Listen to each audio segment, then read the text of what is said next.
Hello दोस्तों, नमस्कार। मैं राकेश महतो आप सभी का स्वागत करता हूं आपके अपने यूट्यूब चैनल RSM स्टडी में। आज हम जेके में पढ़ने वाले हैं राष्ट्रपति के बारे में। राष्ट्रपति कौन होता है, क्या शक्तियां होती है, कैसे चुना जाता है, ये सारा प्रोसेस हम देखने वाले हैं आज। उसका कौन कौन से अनुच्छेद के अंदर उसको कौन कौन सी शक्तियां मिली हुई है, ये सब हम देखेंगे। तो सबसे पहले हम शुरू करते हैं राष्ट्रपति के बारे में। हम पढ़ने वाले हैं राष्ट्रपति के बारे में कि जो राष्ट्रपति है, राष्ट्रपति जो होता है हमारे देश का सबसे सर्वोच्च व्यक्ति माना जाता है। जब कोई नहीं होता तो उसी को एक नागरिक माना जाता है। उसके बाद से हम सब उसके बच्चे की तरह गिनती होते हैं। वो राजा हो गया, हम प्रजा हो गए। वो बाप हो गया, हम बेटे हो गए। इस तरीके से माना जाता है। यानी कि जो रूल रेगुलेशन है, जो कुछ भी होना है, वो राष्ट्रपति के अनुसार ही होना है। देश उसी के अनुसार चलना है। हम लोग उसमें पार्टिसिपेट करते हैं बस, और कुछ नहीं। तो मेन जो आदमी होता है वो होता है राष्ट्रपति। अब राष्ट्रपति को कैसे चुना जाता है, तो सबसे पहले आर्टिकल देख लेते हैं। अनुच्छेद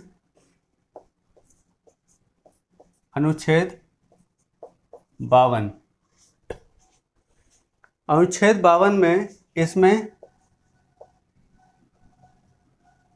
अनुच्छेद 52 में उसके पद के लिए बताया गया है कि राष्ट्रपति का एक पद होना चाहिए।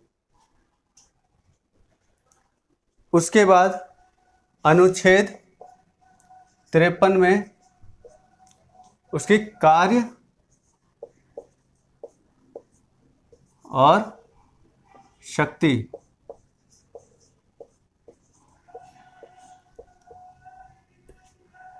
कार्य और शक्तियों के बारे में बताया गया अनुच्छेद 53 में।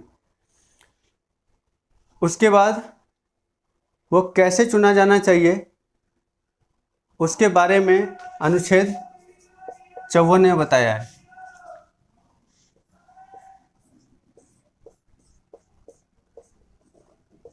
निर्वाचन, इसी को अगर इंग्लिश में बोले तो इलेक्शन। तो उसको चुनेंगे कैसे? चुनाव करके। उसका चुनाव होगा अनुच्छेद 54 के अंतर्गत। तो 52, 53, 54। 52 में कौन सा होगा? उसके पद के बारे में बताया गया है संविधान में। 53 में क्या होगा? उसकी कार्य और शक्तियों के बारे में बताया गया है। 54 में क्या होगा? उसके इलेक्शन में कैसे उसे चुना जाना चाहिए, तो इसके बारे में बताया गया है। अब हम आगे बढ़ते हैं कि उसे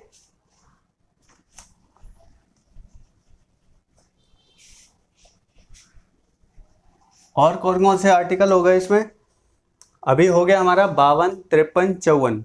अब है हमारा 55, अनुच्छेद 55। इसमें क्या होगा? निर्वाचन की रीतियां। निर्वाचन की रीति मतलब इलेक्शन कैसे कराया जाए।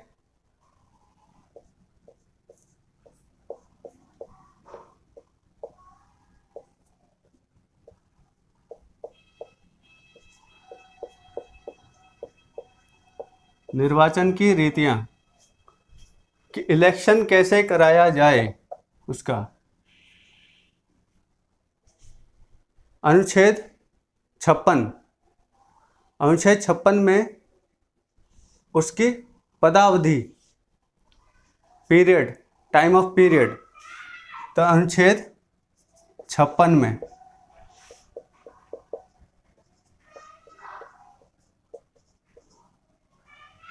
टाइम पीरियड या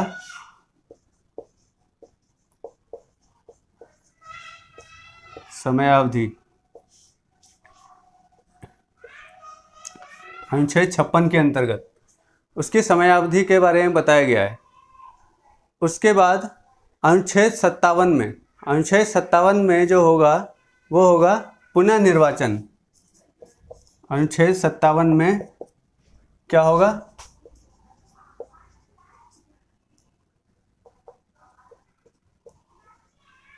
पुनः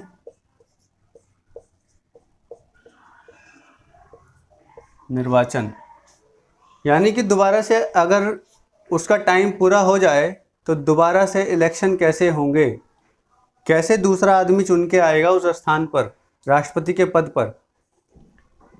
उसके बाद उसकी योग्यता के बारे में बताया गया है अनुच्छेद 58 में, योग्यता के बारे में बताया गया है। 59 में कुछ नहीं है।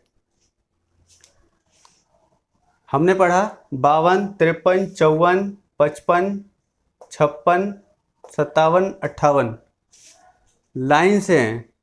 52, 53, 54, 55, 56, 57, 58।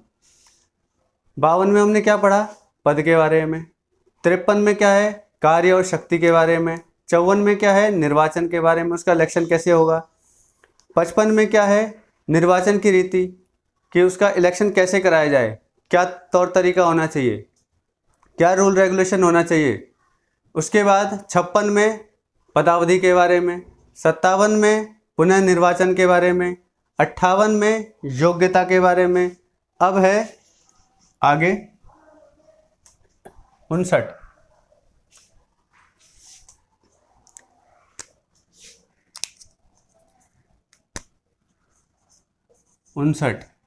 इसमें कुछ भी नहीं है। अनुच्छेद 59 में कुछ भी नहीं है इनके बारे में, राष्ट्रपति के बारे में। अनुच्छेद 60 में, अनुच्छेद 60 में शपथ, कैसे इनको शपथ दिलानी है, कहाँ दिलानी है, कब दिलानी है, ये। उसके बाद 61 में महाभियोग,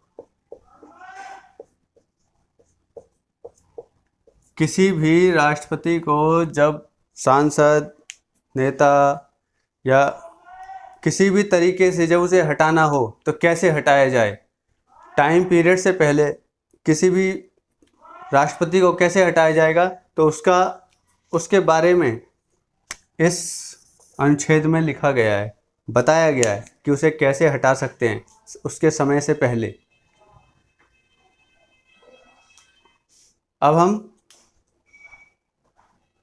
अब एक बार देख लें इसको या आगे बढ़ें? एक बार देख लेते हैं इसको कि सीरियल से हमारे कितने अनुच्छेद हो गए।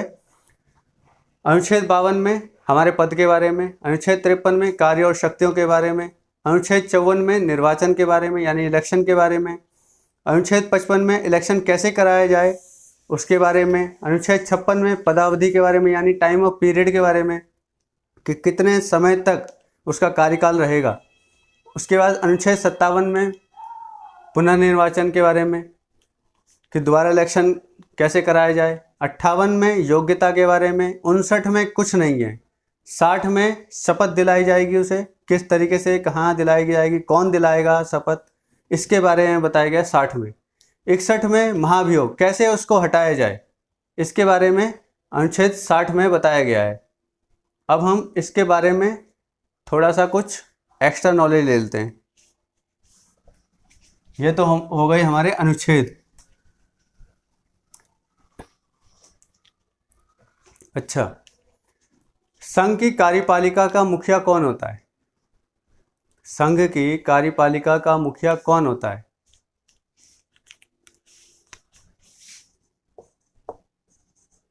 संघ की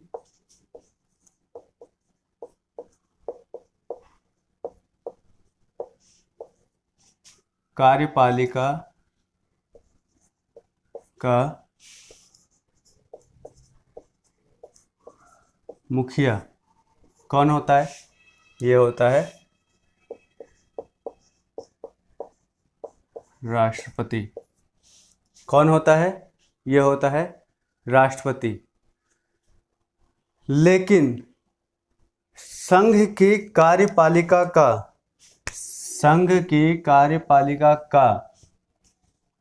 वास्तविक मुखिया कौन होता है?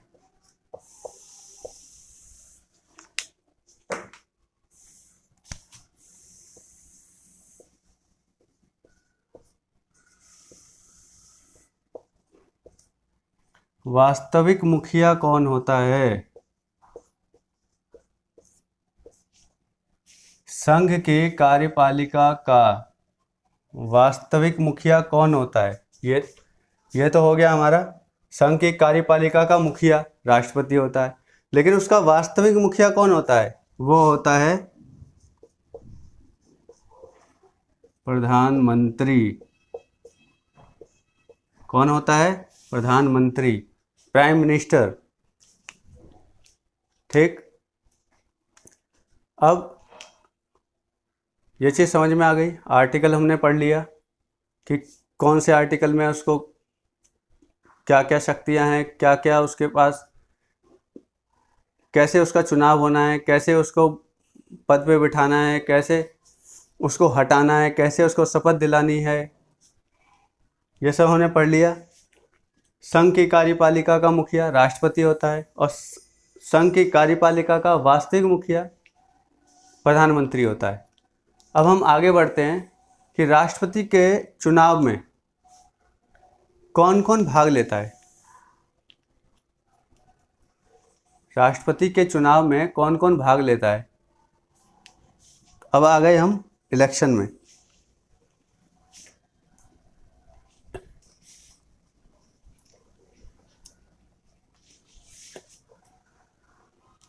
राष्ट्रपति के चुनाव में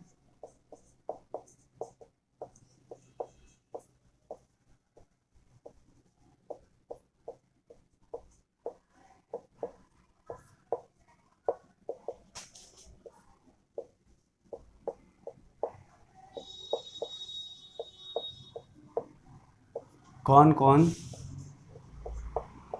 भाग लेता है?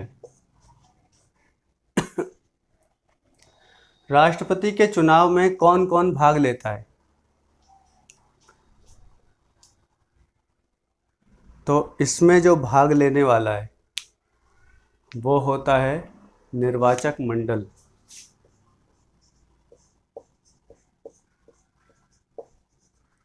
निर्वाचक मंडल कौन होता है? निर्वाचक मंडल। अब निर्वाचक मंडल में कौन कौन आते हैं ये भी तो जानना है ना, कि निर्वाचक मंडल में कौन कौन आते हैं। इसमें जो आएंगे वो आएंगे लोकसभा, राज्यसभा, विधानसभा और दिल्ली पुदुचेरी के विधानसभा। कौन कौन आएंगे इसमें?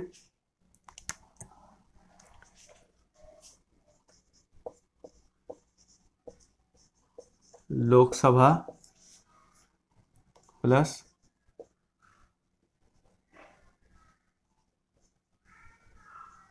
राज्यसभा, लोकसभा प्लस राज्यसभा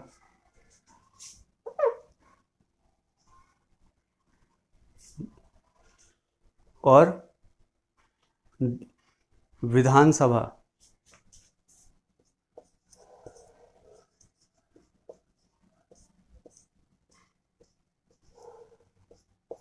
प्लस दिल्ली और पुदुचेरी के विधानसभा।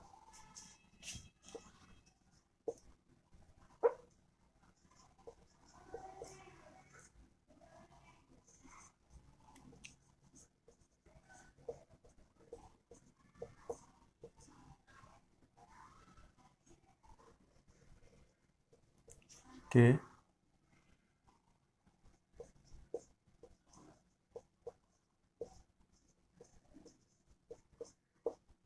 दिल्ली और पुदुचेरी के विधानसभा। कौन कौन आए? राष्ट्रपति के चुनाव में कौन कौन भाग लेते हैं? तो निर्वाचक मंडल भाग लेता है। और निर्वाचक मंडल में होता क्या है? इसमें लोकसभा के मेंबर होते हैं, राज्यसभा के मेंबर होते हैं, विधानसभा के मेंबर होते हैं, दिल्ली और पुदुचेरी के विधानसभा के मेंबर होते हैं। इसमें विधान परिषद के मेंबर नहीं होते। क्या नहीं होते?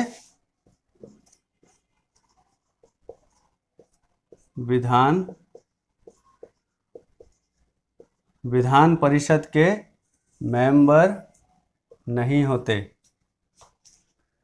कौन होते हैं? लोकसभा, राज्यसभा, विधानसभा और दिल्ली और पुदुचेरी के विधानसभा के सदस्य होते हैं, लेकिन विधान परिषद के सदस्य नहीं होते इसमें। अब इसमें क्या करना है, आगे बढ़ते हैं। निर्वाचन की रीति कैसे होती है, कैसे उसका चुनाव होगा, कैसे वो कोई राष्ट्रपति जीतेगा, इसके बारे में हम जानते हैं। तो इसको मिटा देते हैं। अब राष्ट्रपति हैं तो सीट तो लेंगे ही, सीट दिला देते हैं।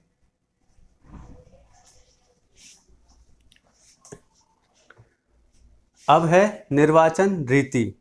तो निर्वाचन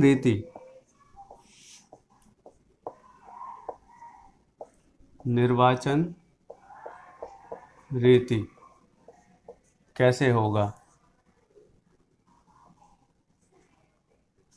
निर्वाचन रीति समान अनुपातिक प्रतिनिधित्व प्रणाली का प्रयोग किया जाता है इसमें। समान आनुपातिक प्रतिनिधित्व प्रणाली का प्रयोग किया जाता है इसमें। समान आनुपातिक प्रतिनिधित्व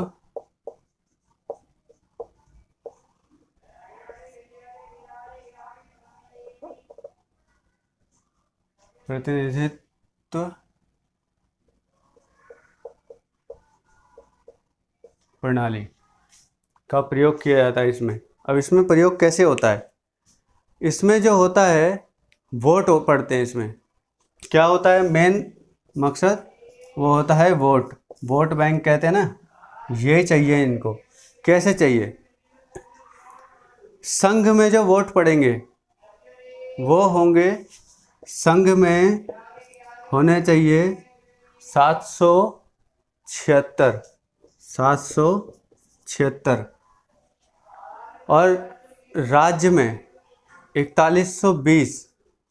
ये क्या हो गए हमारे, देखो ये राज्य में कितने होने चाहिए, 4120। अब ये संघ में 776 और राज्य में 4120, ऐसा क्यों है? ऐसा क्यों है?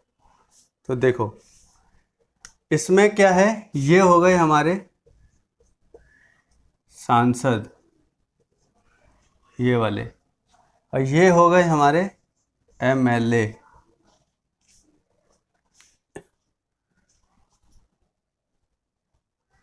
ये हो गए हमारे सांसद।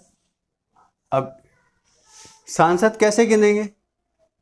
अब ये तो हमारे टोटल सांसद हो गए।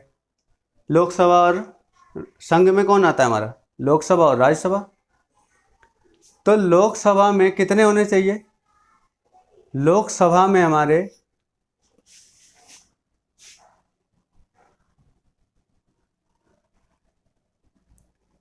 यहाँ लिखता हूँ, लोकसभा में हमारे 533 और राज्यसभा में 233। कितने हो गए हमारे? 766। यहाँ कितने हमारे? 76।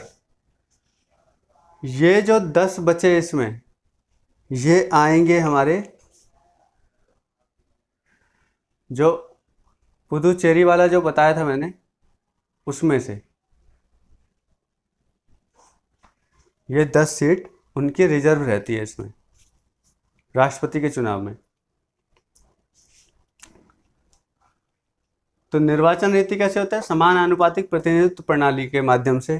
क्या होता है इसमें? वोट पड़ता है संघ और राज्य। संघ से अगर वोट पड़ रहा है तो 776 सांसद होने चाहिए, राज्य से होगा तो 4120 एमएलए होने चाहिए उसके पास। अब जो विधायक होता है, एमएलए, इसी को बोलते हैं ना विधायक, इसी को बोलते हैं ना विधायक।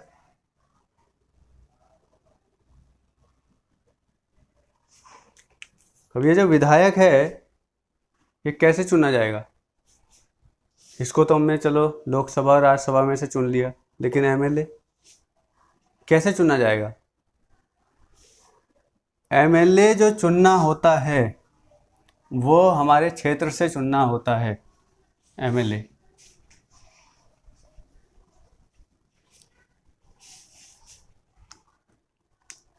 एमएलए जो चुनना होता है, एमएलए ये कैसे चुनेंगे? इसको चुनने का एक तरीका है। राज्य की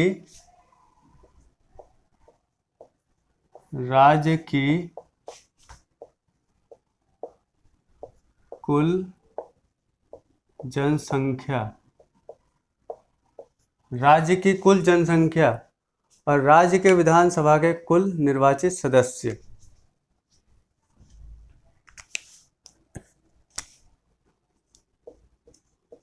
राज्य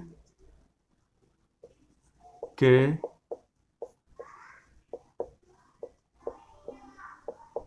विधानसभा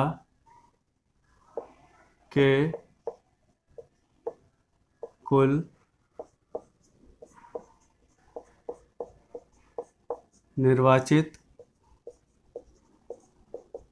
सदस्य, ये होता है एमएलए को निकालने का तरीका। अगर ये जो यही होती है वोट वैल्यू, यही है हमारी वोट वैल्यू। कैसे चुना जाएगा इसे? कुल जनसंख्या, यहाँ पर कुल जनसंख्या है तो मान लो 10,000, निर्वाचित सदस्य हमारे 200। अब इसको बटे 100 से नहीं 1000 से भाग दे देते हैं, तो हमारे इसमें कितने एमएलए निकल जाएंगे? इसमें हमारे कितने एमएलए निकल जाएंगे? इसको कर लेंगे हिसाब किताब।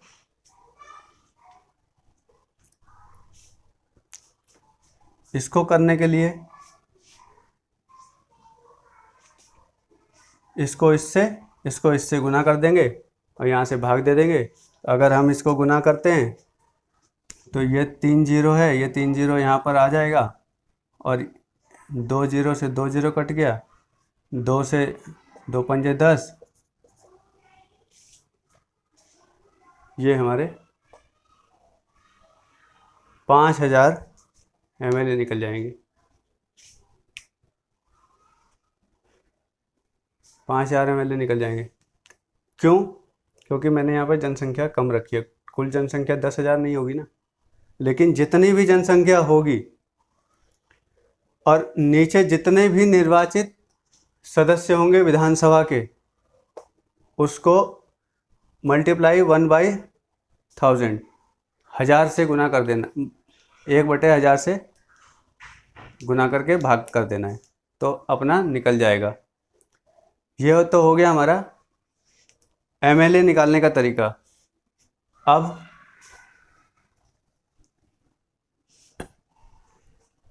हमें निकालना है क्या? सांसद।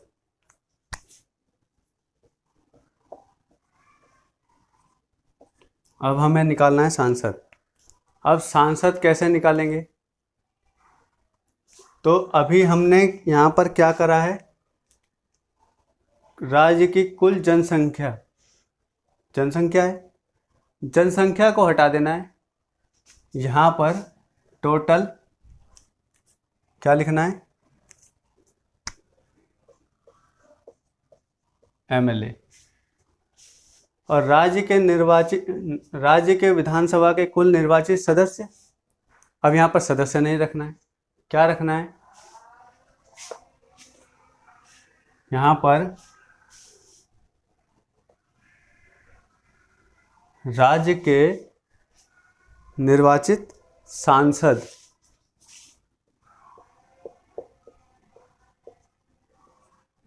कौन से सांसद? निर्वाचित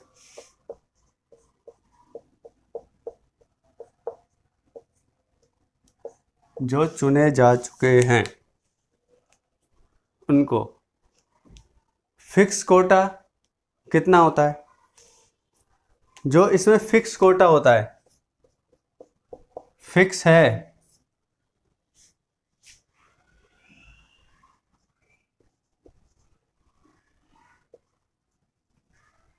for winner, fix Kota for winner कितना होगा?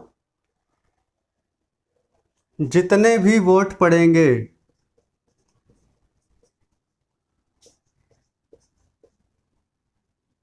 टोटल वोट बाय 2 + 1, जितने वोट पड़ेंगे, मान लो यहाँ पर हमारे 100 वोट पड़े, ठीक, और जीतने वाले को 100 वोट में से कम मिनिमम 50 वोट लेने हैं। इससे 2 से भाग कर देंगे तो 50 ही मिलेगा इसमें, प्लस 1 फालतू होना चाहिए, तभी उसके पास 51 होगा और वो विनर हो जाएगा, तभी वो जीत पाएगा। ये बिल्कुल फिक्स होता है इसमें। इसमें कोई बेशक उसके पास ज़्यादा आ जाए, लेकिन इससे कम नहीं होना चाहिए। अगर इससे कम हुआ तो फिर वो नहीं जीत पाएगा, फिर वो हार जाएगा। अब राष्ट्रपति के बारे में हम थोड़ा उसकी योग्यता के बारे में देख लेते हैं कि वो कैसा होना चाहिए, वो योग्य कब माना जाएगा। क्या देखते हैं हम? योग्यता। योग्यता में क्या देखना है? एज उसकी कितनी होनी चाहिए? 35।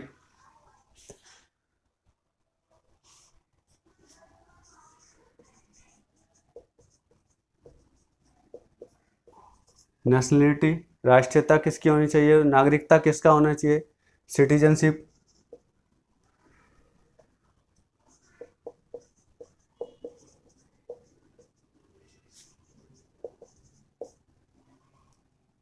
सिटीजनशिप किसका होना चाहिए? वो इंडियन होना चाहिए। नागरिकता। उसके बाद लोकसभा का सदस्य बनने के योग्य हो, क्या होना चाहिए?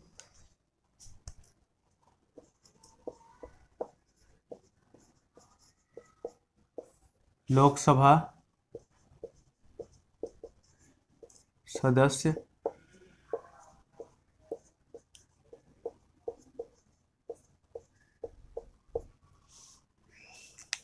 लोकसभा का सदस्य बनने के योग्य हो, वो किसी लाभ के पद पर ना हो, किसी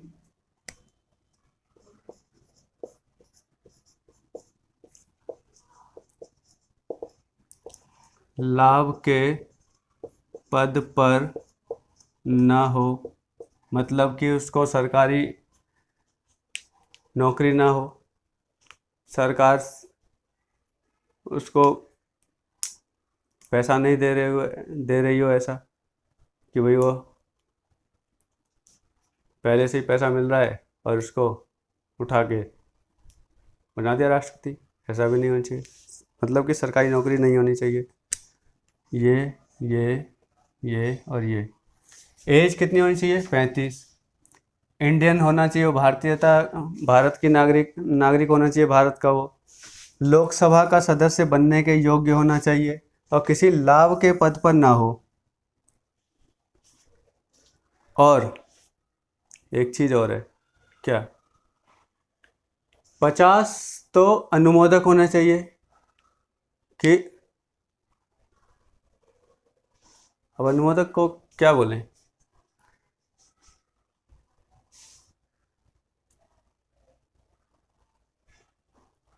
मतलब उसे आगे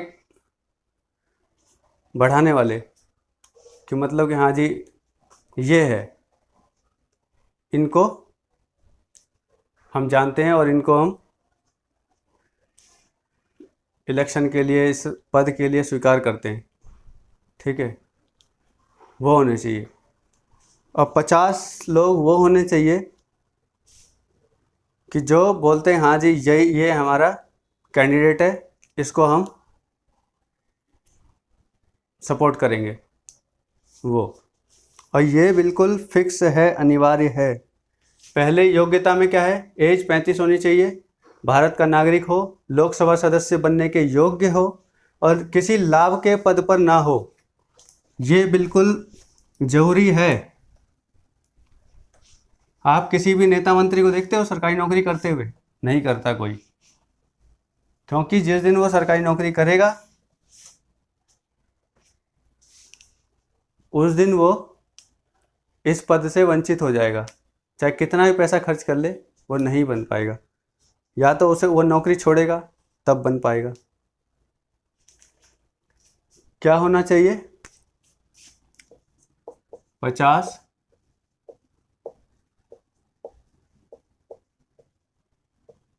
अनुमोदक और 50 प्रस्तावक।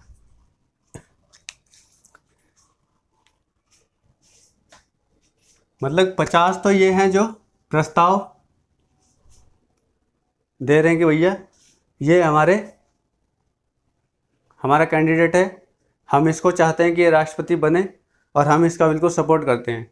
50 वो हैं जो उसको बोलेंगे भैया आप बन जाओ, हम आपका सपोर्ट करेंगे।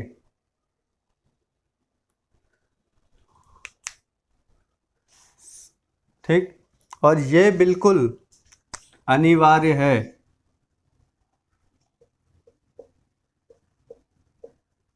अनिवार्य है बिल्कुल, ये इसमें कोई गुंजाइश नहीं है, ये करना ही पड़ेगा। अगर ये दोनों नहीं होते हैं तो उसका कैंडिडेचर वैसे ही कैंसिल हो जाएगा, उम्मीदवारता ख़त्म हो जाएगी, वो योग्य ही नहीं माना जाएगा। क्योंकि जब तक कोई किसी को अकेला अगर कोई एमएलए बोले कि जाके वहाँ पर फाइल साइन करे कि भाई मैं आया हूँ मेरा नॉमिनेशन कर दो, करेगा क्या? नहीं ना। जब तक उसके साथ 10 लोग नहीं होंगे तब तक वो खड़ा नहीं हो सकता है। अब अगली बात आती है कि जब कोई इलेक्शन लड़ता है उसको एक जमानत राशि जमा करनी पड़ती है, सबकी अलग अलग है। तो कैसे होगा? इसमें जो जमानत राशि लगती है, क्या जमानत राशि कितनी लगती है इसमें? इसमें जो जमानत राशि लगती है वो लगती है 15,000। कितनी लगती है? 15,000 रुपये। कहाँ जमा करना पड़ता है? आरबीआई में। आरबीआई में जाके जमा करना पड़ता है, सरकारी खजाने में जमा होता है ये पैसा। और अगर जीत गया, अगर जीत गया तो क्या होता है? वापस वापस मिल जाता है। और हार में जब्त हो जाता है। अगर जीत गया तो ये जमानत राशि उसको वापस मिल जाती है, और अगर हार गया तो ये राशि उसकी जब्त हो जाती है। कब तक के लिए? एक निश्चित सीमा के लिए।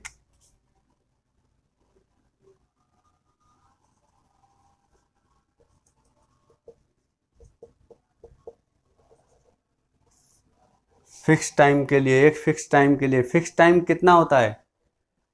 और ये राशि जो उसको मिलेगी वापस, वो कितनी मिलेगी? 1/6 ये जब्त हो जाएगी। ये जो राशि है ये जब्त हो जाएगी। बाकी उसको वापस मिल जाएगी एक टाइम के बाद। ठीक है। योग्यता 50 अनुमोदक होने चाहिए, 50 प्रस्तावक होने चाहिए। जमानत राशि कितनी होनी चाहिए? 15,000 रुपये। कहाँ जमा होगा? आरबीआई में, यानी सरकारी खजाने में। अगर जीत गया तो वापस, हार गया तो जब्त, एक फिक्स समय के लिए। और कितना उसमें कटेगा? 1/6 भाग राशि का उसके 6 हिस्से कर दिए जाएंगे और छठा भाग जो होगा वो जब्त कर लिया जाएगा, बाकी राशि लौटा दी जाएगी एक निश्चित समय के बाद। अब हम पढ़ते हैं कि महाभियोग कैसे लगता है, कब लगता है, कौन लगाता है, इसके बारे में। अब हम पढ़ते हैं महाभियोग। क्या? महाभियोग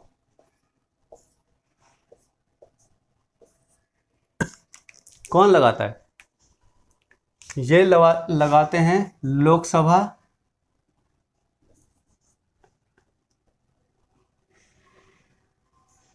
एंड राज्यसभा। लोकसभा और राज्यसभा कौन लगाते हैं? लोकसभा और राज्यसभा।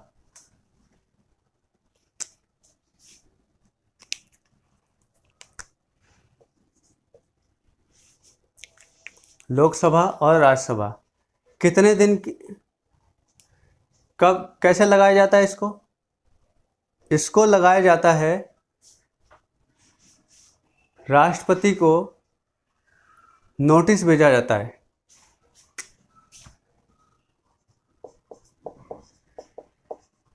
राष्ट्रपति को 14 दिन पहले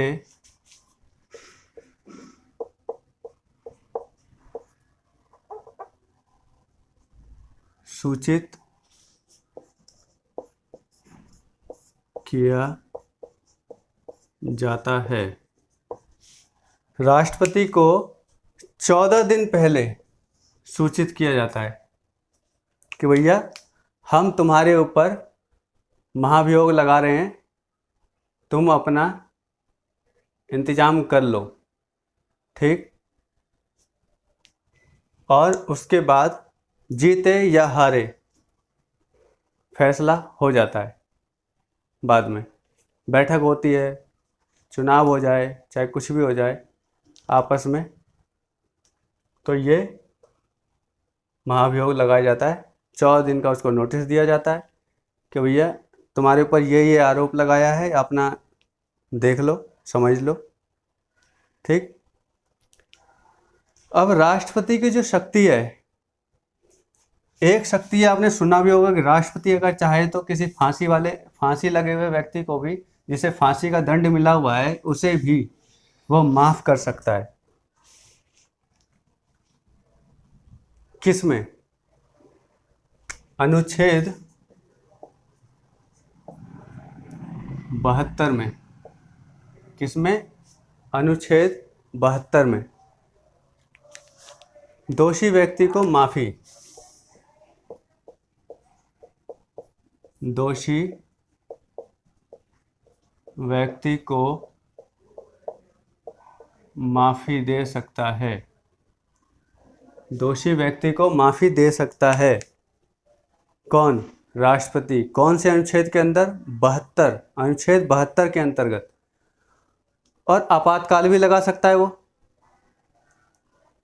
आपातकाल भी तो उसके हाथ में है कि देश में कभी भी इमरजेंसी लगानी है तो कौन लगा देगा? राष्ट्रपति लगा देगा। लेकिन कौन से अनुच्छेद के अंतर्गत, कौन से अनुच्छेद के अंतर्गत आपातकाल लगा सकता है? तो वो लगा सकता है 352 के तहत। ठीक।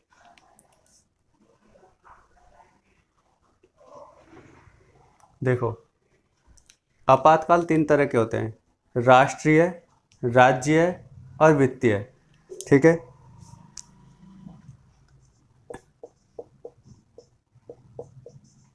राष्ट्रीय, राज्य और वित्तीय। ठीक।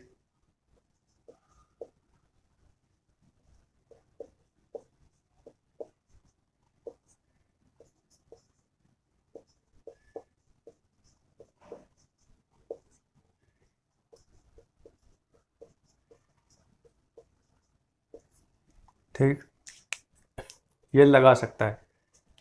ठीक, ये क्या है? आपातकाल है। ठीक है। कौन कौन से? एक राष्ट्रीय, एक राज्य और एक वित्तीय। तो राष्ट्रीय आपातकाल 352 के अनुच्छेद 352 के अंतर्गत आता है। 352 के अंतर्गत राष्ट्रीय आपातकाल लगा सकता है वो। 356 के अंतर्गत, 356 के अंतर्गत राज्य आपातकाल लगा सकता है। और 360 के अंदर, 360 के अंदर वित्तीय आपातकाल लगा सकता है वो। ये पावर है, उसकी शक्ति है, इसमें इसको कोई नहीं छीन सकता। और ये आपातकाल इतनी आसानी से नहीं लगते। जब तक देश में कोई आर्थिक संकट ना आ गया हो, राज्य संकट ना आ गया हो, राष्ट्रीय संकट ना आ गया हो, तब तक ये आपातकाल नहीं लगते। ठीक। और आपातकाल जो लगा है अभी तक, जब से देश आज़ाद हुआ है तब से लेकर अभी तक केवल 3 बार ही लगा है। अनुच्छेद 72 के अंतर्गत दोषी व्यक्ति को माफ़ी दे सकता है वो। ठीक। आपातकाल 3 तरह के होते हैं जो राष्ट्रपति लगा सकता है। एक अनुच्छेद 352 के अंतर्गत राष्ट्रीय आपातकाल होता है, 356 के अंतर्गत राज्य आपातकाल होता है और 360 के अंतर्गत वित्तीय आपातकाल होता है। यानी अर्थव्यवस्था चरमरा जाती है जब, तब ये वित्तीय आपातकाल लगाया जाता है। ठीक। और आपातकाल कब कब लगा? ठीक, अभी तक 3 बार।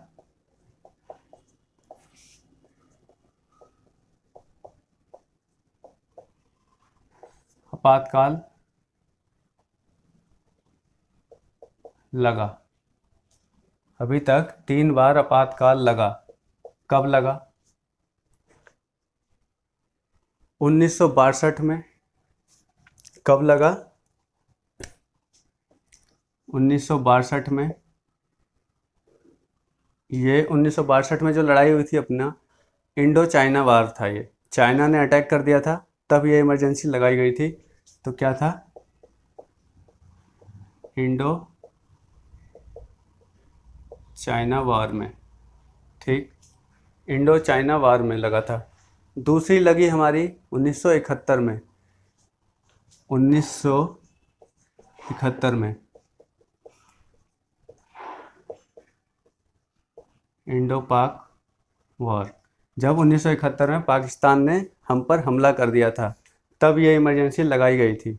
ठीक। और उसके बाद जो लगाई गई वो लगाई गई 1975 में। ये क्या था? आंतरिक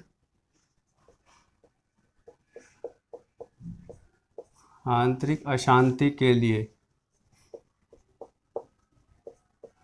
ये वही समय था जब इंदिरा गांधी थी 1975 में, सबको उठा उठा के जेल में बंद कर दिया था, तब ये आपातकाल लगाया गया था। तो ये हो गया और ये हो गया। ठीक। तो 3 बार अभी तक आपातकाल लगा है। पहला 1962 में इंडो चाइना वॉर में, 1971 में इंडो पाक वार में, 1975 में आंतरिक अशांति के लिए। और कब कब मतलब कौन से अनुच्छेद में लगता है? 352 में, अनुच्छेद 352 में राष्ट्रीय आपातकाल, और अनुच्छेद 356 में राज्य आपातकाल, 360 में वित्तीय आपातकाल। तो अब हम एक बार सबको फटाफट से देख लेते हैं कि हमने अभी क्या क्या पढ़ा है आज। तो मैं बोलते जाऊंगा, आप लोग भी फटाफट दोहराते जाइए। हम पढ़ रहे थे राष्ट्रपति के बारे में। राष्ट्रपति देश का सर्वोच्च नागरिक माना जाता है। अनुच्छेद 52 में इसके पद के बारे में लिखा गया है। संविधान में अनुच्छेद 52 में पद के बारे में लिखा गया है। अनुच्छेद 53 में उसके कार्य और शक्ति के बारे में लिखा गया है। अनुच्छेद 54 में उसके निर्वाचन यानी इलेक्शन के बारे में लिखा गया है। अनुच्छेद 55 में निर्वाचन की रीति मतलब इलेक्शन कैसे कराया जाए उसके बारे में लिखा गया है। अनुच्छेद 56 में उसकी पदावधि के बारे में लिखा है, टाइम ऑफ पीरियड कि कितने साल का उसका कार्यकाल होना चाहिए। अनुच्छेद 57 में पुनः निर्वाचन मतलब उसका दोबारा इलेक्शन कराया जाए तो कैसे कराया जाए उसके बारे में लिखा गया है। अनुच्छेद 58 में उसकी योग्यता के बारे में लिखाया गया है। और अनुच्छेद 59 में कुछ भी नहीं लिखा गया राष्ट्रपति के बारे में। बाकी और किसी के बारे में भी लिखा गया, लेकिन राष्ट्रपति के बारे में नहीं लिखा गया, क्योंकि यहाँ से हमारा सीरियल से चल रहा है, 52 से लेकर 58 तक आया। 59 में कुछ नहीं है। 60 में उसको शपथ दिलाया जाता है। 61 में उस पर महाभियोग लगाया जाता है। हमने यहाँ से लेकर पूरी अभी तक सारी प्रक्रिया देखी है, ठीक है। अब हम आगे बढ़ते हैं। संघ की कार्यपालिका का जो मुखिया होता है वो होता है राष्ट्रपति, और संघ की कार्यपालिका का जो वास्तविक मुखिया होता है वो होता है प्रधानमंत्री, ठीक। राष्ट्रपति के चुनाव में कौन भाग लेता है? तो राष्ट्रपति के चुनाव में जो भाग लेते हैं वो होते हैं निर्वाचक मंडल। निर्वाचक मंडल में कौन होते हैं? लोकसभा, राज्यसभा और विधानसभा और दिल्ली पुदुचेरी के विधानसभा, ठीक। इसमें केवल निर्वाचित सदस्य आते हैं जो कि चुने जा चुके हैं। इसमें विधान परिषद नहीं आते। निर्वाचन रीति जो होती है उसकी समान आनुपातिक प्रतिनिधित्व प्रणाली होती है इसमें, जिसमें वोट का सिस्टम होता है, वोट डाले जाते हैं। संघ की बात करें तो संघ जो होता है इसमें लोकसभा और राज्यसभा आते हैं, जिसमें टोटल मिला के 776 सीट होती है, जिसमें से लोकसभा में 533 सीट होती है, राज्यसभा में 233 सीट होती है, और दिल्ली पुदुचेरी विधानसभा से हमें 10 सीट वहाँ से मिल जाता है। और अगर हम राज्य की बात करें तो टोटल राज्य में हमें 4120 एमएलए का सपोर्ट मिलना चाहिए, तब जाकर हमारा ये इलेक्शन का काम ख़त्म होता है। अब हम बात करते हैं विधायक कैसे मतलब विधायक जो होता है वो कैसे गिनती किया जाता है कि इतने लोगों पर इतना विधायक होना चाहिए। तो उसकी जो गिनती होती है वो होती है उस राज्य की, एक राज्य के अंदर जितनी जनसंख्या है वो टोटल जनसंख्या बटे में उस राज्य के विधानसभा के कुल निर्वाचित सदस्य जो इलेक्शन में चुन चुके हैं, यानी कि सांसद, ठीक। और उसको भाग कर लिया जाता है। कुल जनसंख्या बटे निर्वाचित सदस्य गुणा 1/1000, 1000 से भाग कर दिया जाता है, हो जाता है, वो निकल जाता है उसका, ठीक। अभी मैंने निकाल के दिखाया आपको। सांसद जो होता है वो होता है कुल विधायकों का मत मूल्य, ठीक। यानी कि टोटल वोट, कुल विधायक कितने, टोटल विधायक, और बटे में निश्चित सांसदों की संख्या, एमएलए बटे एमपी, ठीक। इसको भाग कर लिया जाता है तो हमारे सांसद निकल के आ जाते हैं कि इतने हमारे सांसद होने चाहिए इतने एमएलए पर, ठीक। उसके बाद एक फिक्स कोटा होता है राष्ट्रपति को चुनने का, जिसमें जितने भी वोट होते हैं टोटल वोट उसको बटे में दो हिस्से कर लिए जाते हैं। 2 हिस्से में करने पर +1, यानी कुल वैध मत बटे 2 + 1 जो निकलेगा, यानी 100 सीट है, 100 में 100 को 2 से भाग कर दिया तो 50 सीट आया, 50 में 1 जोड़ दिया तो 51 सीट आ गया, तो यानी 51 सीट वाला विजयी होगा, ठीक। उसके बाद अलग से चाहे आप जितने मर्जी ले आइए, ठीक। योग्यता, अब राष्ट्रपति की क्या योग्यता होनी चाहिए? पहली योग्यता तो उसकी जो उम्र है वो 35 वर्ष की होनी चाहिए। दूसरा, वो भारत का नागरिक होना चाहिए। तीसरा, लोकसभा का सदस्य बनने योग्य होना चाहिए और किसी लाभ के पद पर ना हो। और जब उसका नॉमिनेशन कराया जाता है तो उस समय पर 50 अनुमोदक होने चाहिए और 50 प्रस्तावक होने चाहिए, और ये बिल्कुल कंपलसरी है, इसमें कोई कटौती नहीं होती है। अगर इतने नहीं होंगे तो ये उसका नॉमिनेशन ही ख़त्म हो जाएगा। इसमें जो उसकी जमानत राशि जमा जो होती है वो होती है 15,000। कहाँ जमा होती है? ये आरबीआई बैंक में जमा होती है, जो सरकारी यानी कि सरकारी खजाने में जमा होती है। अगर वो जीत जाता है तो उसको वो जमानत राशि वापस मिल जाती है। अगर वो हार जाता है तो एक निश्चित समय के लिए उसकी राशि जब्त हो जाती है और बाद में उसका छठा हिस्सा काट के बाकी 5 हिस्से उसको लौटा दिया जाता है। उस पर जब राष्ट्रपति और महाभियोग लगता है तो महाभियोग कौन लगा सकता है? लोकसभा और राज्यसभा के मेंबर लगा सकते हैं दोनों मिलके, या लोकसभा लगा सकता है या राज्यसभा भी लगा सकता है, दोनों मिलके भी लगा सकते हैं। जब किसी राष्ट्रपति पर महाभियोग लगाया जाता है तो उससे पहले, उसको हटाने से पहले, एकदम से तो हटा नहीं देंगे, उसको एक नोटिस देंगे 15 दिन का, 14 दिन का, 20 दिन का। तो इसमें उसको 14 दिन का एक नोटिस दिया जाता है, यानी कि उसको 14 दिन पहले सूचित कर दिया जाता है कि भैया हम तुम पे महाभियोग लगाने वाले हैं, आप अपनी सुरक्षा के लिए जो कर सकते हो कर लो। ठीक। अब राष्ट्रपति को कुछ शक्तियां मिली होती है कि वो किसी को भी माफ़ कर सकता है, चाहे वो कितना बड़ा भी अपराधी हो। अगर उसे दया आ गई तो वो माफ़ भी कर सकता है। तो ये अनुच्छेद 72 में लिखा गया है कि वो किसी भी व्यक्ति को, दोषी व्यक्ति को माफ़ कर सकता है, लेकिन जनरली इतनी आसानी से माफ़ नहीं होता है। ठीक। अगली बात आती है आपातकाल के बारे में। आपातकाल, राष्ट्रपति के हाथ में है आपातकाल लगाना। आपातकाल और कोई नहीं लगा सकता है, क्योंकि ये राष्ट्रीय स्तर पर लगता है, राज्य स्तर पर लगता है और वित्तीय स्तर पर लगता है। अगर देश में राष्ट्रीय स्तर पर कोई बड़ी दुर्घटना है, मतलब कि कुछ बहुत बड़ा कांड हो रहा है, ठीक, या लड़ाई जंग छिड़ गई या कुछ हो गया, तो उसमें पूरे राष्ट्र पर एक पकड़ हो जाती है कि कोई अलग अलग शासन ना हो, शासन एक ही हो। जो रूल हम बनाएंगे वही रूल सबके लिए है, चाहे वो जनता हो या सरकारी कर्मचारी। ठीक। तो ये 3 स्तर के लगते हैं आपातकाल: राष्ट्रीय स्तर, राज्य स्तर और वित्तीय स्तर। तो राष्ट्रीय स्तर पर जो आपातकाल घोषित किया जाता है वो होता है अनुच्छेद 352 के अंतर्गत आता है, जिसके अंतर्गत वो राष्ट्रीय स्तर पर आपातकाल घोषित कर देता है। ठीक, या कर सकता है।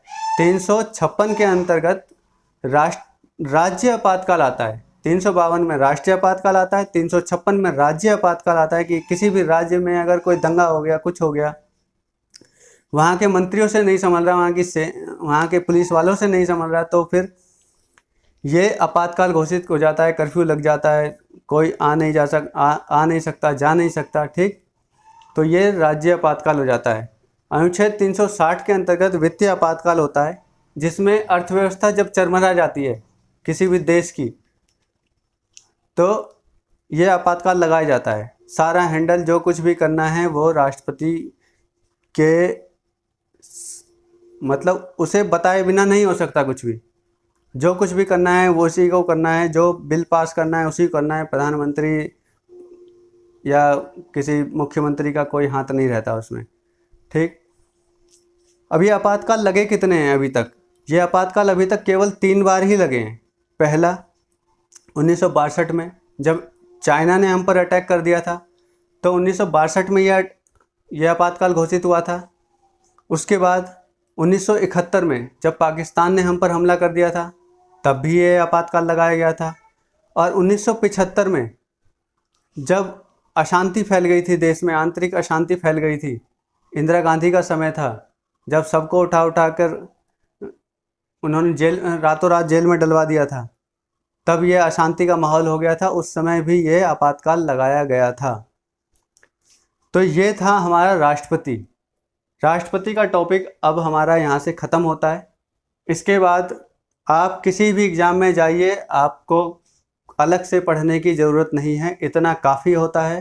किसी भी एग्ज़ाम में अब राष्ट्रपति के लिए अगर कोई क्वेश्चन आता है तो इससे हटकर आना असंभव है।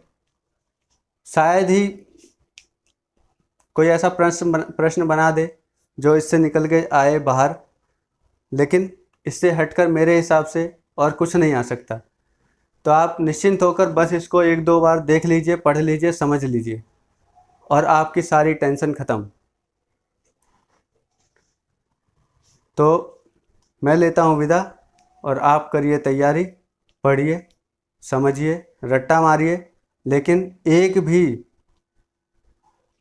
भी पॉइंट मत छोड़िए। आपको एग्ज़ाम में कोई दिक्कत नहीं आने वाली, इसकी गारंटी मैं लेता हूँ। मैं अपनी तरफ से पूरी कोशिश करता हूँ पढ़ाने की, सही से समझाने की। आप अपनी तरफ से पूरी कोशिश करिए, पढ़ने की, समझने की, याद करने की कैपेसिटी बढ़ाइए और पेपर में अच्छा करके आइए। तब ठीक है, मिलते हैं हम अगली क्लास में। अगली क्लास में एक नई टॉपिक के साथ मिलेंगे। तब तक के लिए नमस्कार।